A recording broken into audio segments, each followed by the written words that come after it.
Hey guys, this is Elena Seungeun Lee from We Learn to Share. Welcome to the video of AP US history. In this video, we're diving into the Progressive era, a pivotal period that I really personally like in American history that spanned from 1890 to 1920. This era was marked by significant reforms in response to the challenges of the Gilded Age. So let's unpack this transformative time together. So our story begins, like I said before, in the wake of the Gilded Age, an era characterized by rapid industrialization and glaring social inequalities. The Progressive era here emerged as a response, aiming to address these excesses through social and political reforms. Industrialization, as you know, and especially in the Gilded Age, brought prosperity, but also problems. We had the robber barons who manipulated the market and pursued unethical practices to eliminate competition, to manipulate and monopolize the market, right? And also there were rampant political corruption, often at the expense of the working class, where politicians enriched themselves, right, by exploiting and at the expense of the lower working class. Hence, the ideological beliefs of this era was very fascinating. Progressives believed in human advancement through regulations, incentives, and punishments. They believed that the federal government could be used as a tool for societal improvement, and philosophers like John Dewey and William James became the backbone with their pragmatism, and also there were the efficiency experts and religious leaders who played vital roles, proposing solutions and integrating the social gospel into their work. These influences drew inspiration from populist and socialist movements too. So, the reformers, right over here, were primarily middle class city residents and professionals. Their objectives was to widen political participation, eradicate corruption, and apply scientific methods and technological expertise to kind of clean up what the industrialization and Gilded Age has brought as something that's very harmful to the society. And we have our key reformers here. They're going to be called Muckrakers. And muckrakers, they were basically journalists who exposed societal ills, which were very instrumental. There were figures like Jacob Riis, who wrote How the Other Half Lives, which kind of showed the life of the poor, how the half of the other, which means the poor people live. Like it showed slums, their situations of poor, and it gradually inspired the New York Tenement House Act of 1901, which required tenement housing to be cleaner, safer, and more spacious. And we also have Lincoln Steffens, who wrote The Shame of the Cities, and Lincoln Steffens was also, the editor of McClure's magazine, which was one of the magazines that did something similar to the Muckrakers, or where these works were kind of published, and also it exposed corruption in politics and big businesses.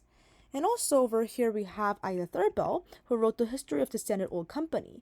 This depicts how the Standard Oil tycoon, John D. Rockefeller, was very greedy and was very monopolist, and how this company has kind of made her family go bankrupt. So this also really inspired and kind of showed what kind of corruption, and how the manipulation of Standard Oil was happening.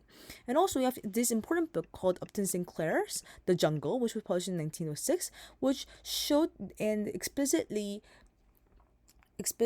showed the insanitary conditions in the meatpacking industry, and this also led to practical reforms, which led to the Pure Food and Drug Act and Meat Inspection Act of 1906, which established federal regulatory power over the food and drug industries. And also we have Frank Norris's The Octopus, which kind of showed how the power of the railroads were kind of exploited over the farmers of the West, and how these big corporations were basically like octopuses, right? So you can see there are these different muckrakers and their books, and how their books, what content these books contained, and how this really impacted the world. So I think it's very important for you to remember these specific people, and also the books that they wrote, and what change that this has brought. And then we can also look at the role of women in progressivism. So we have pioneers like Jane Addams, who founded the Hull House in Chicago to help immigrants adapt to life in the U.S. And we also have Florence Kelley, who lived in the Hull House and who was instrumental in pushing for improved factory conditions in Illinois too. And also we have efficiency in work was another key focus. We have Frederick Taylor, who talked about the principle of scientific management in 1911. He was called efficiency expert because he preached the gospel of efficient management of production times and costs, scheduling of work, and etc. Also, we have Henry Ford, who revolutionized industrial management by inventing the assembly line, and made the car or automobile prices to become more affordable, because it became able to be produced in large numbers with lower production costs. And also we have breaking plutocracy, which was also essential to the progressive era here.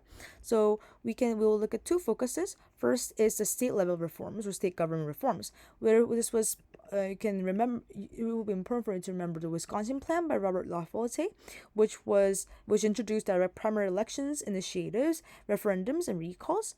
And then you can look at these specifics, what all of these exactly mean. And then we also have national level reforms, namely the 17th and 19th Amendments. The 17th Amendment, which was ratified in 1913, made direct election of the senators possible. And the 19th Amendment, ratified in 1920, gave all women the right to vote, or women's suffrage. So as you can see, the progressive era over here was a time of profound change, setting the stage for modern America. It tackled pressing issues with innovative solutions, leaving a lasting legacy. Thanks for exploring this fascinating era with me. Don't forget to like, subscribe, and share your thoughts in the comments. So thank you for watching this video, and I hope you see you in the next video. Bye!